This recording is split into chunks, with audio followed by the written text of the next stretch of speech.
নির্বাচনের সময় আমরা দেখেছি অনেক ব্যক্তি হঠাৎ করে অস্বাভাবিক একটি টিকিট বিক্রির কাজে লেগে গেল, বিভিন্ন জায়গায় বিভিন্ন টিকিট বিক্রি। আপনারা পেয়েছেন কোন টিকিট ফিকেট? নির্বাচনের সময় যারা বায়বীয় টিকিট বিক্রি করে মানুষের সাথে প্রতারণা করতে চেয়েছিল, দেশের সচেতন মানুষ তাদের প্রত্যাখ্যান করে দেশ গড়ার ম্যান্ডেট বিএনপিকে দিয়েছে বলে মন্তব্য করেছেন প্রধানমন্ত্রী ও বিএনপির চেয়ারম্যান তারেক রহমান। সোমবার বিকেলে যশোরের কেন্দ্রীয় ঈদগাহে জেলা বিএনপি আয়োজিত জনসভায় প্রধান অতিথির বক্তব্যে তিনি কথা বলেন। প্রধানমন্ত্রী বলেন, কিছু মানুষ বিভ্রান্তি ছড়ানোর জন্য বায়বীয় টিকিট বিক্রির ব্যবসায় নেমেছিল, কিন্তু দেশের মানুষ ধানের শীষকে ম্যান্ডেট দিয়েছে। যারা ফ্যাসিবাদের দোসরদের সাথে গোপনে মিটিং করে তারা আজ আমাদের কাজকে বাধাগ্রস্ত করার চেষ্টা করছে। শুভেচ্ছা, স্বাগত। এ সময় প্রধানমন্ত্রী ৫ আগস্টের ছাত্র জনতার অভ্যুত্থানের চেতনা এবং সংসদের দক্ষিণ প্লাজায় সই করা জুলাই সনদের প্রতিটি লাইন বিএনপি সরকার বাস্তবায়ন করবে বলেও ঘোষণা দেন। ৫ তারিখের পরে বিএনপি পরিষ্কার বলেছে, জুলাই আগস্ট মাসে যারা মানুষ হত্যা করেছে তাদের আইনের বিচার হতে হবে, তাদের বিচার হতে হবে। বিকেলে জনসভায় যোগদানের আগে প্রধানমন্ত্রী তারেক রহমান শার্শার উলসিতে ঐতিহাসিক জিয়া খাল পুনঃখনন কাজের আনুষ্ঠানিক উদ্বোধন করেন।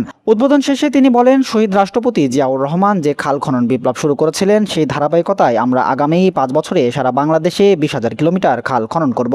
ইনশাআল্লাহ আগামী ৫ বছরে আমরা চেষ্টা করব সারা দেশে এই উলসি বা যেটাকে এই এলাকার মানুষ জিয়া খাল হিসাবে চিনে এইরকম প্রায় ২০,০০০ কিলোমিটার খাল আমরা খনন করতে চাই, যাতে করে গ্রামের মানুষ, গ্রামে বসবাসকারী মানুষ, কৃষক হোক, মা-বোনরা হোক, এলাকাবাসী হোক, তরুণ সমাজের সদস্যরা, তরুণরা হোক, বিভিন্ন রকম আয় রোজগারের সুবিধা সেখান থেকে করতে পারে। আমরা খাল খনন সেই জন্য করতে চাই। এই খাল খননের ফলে কি হবে? সরাসরি গ্রামে বসবাসকারী মানুষ, বিশেষ করে কৃষক ভাইরা সেই সুবিধা পাবে।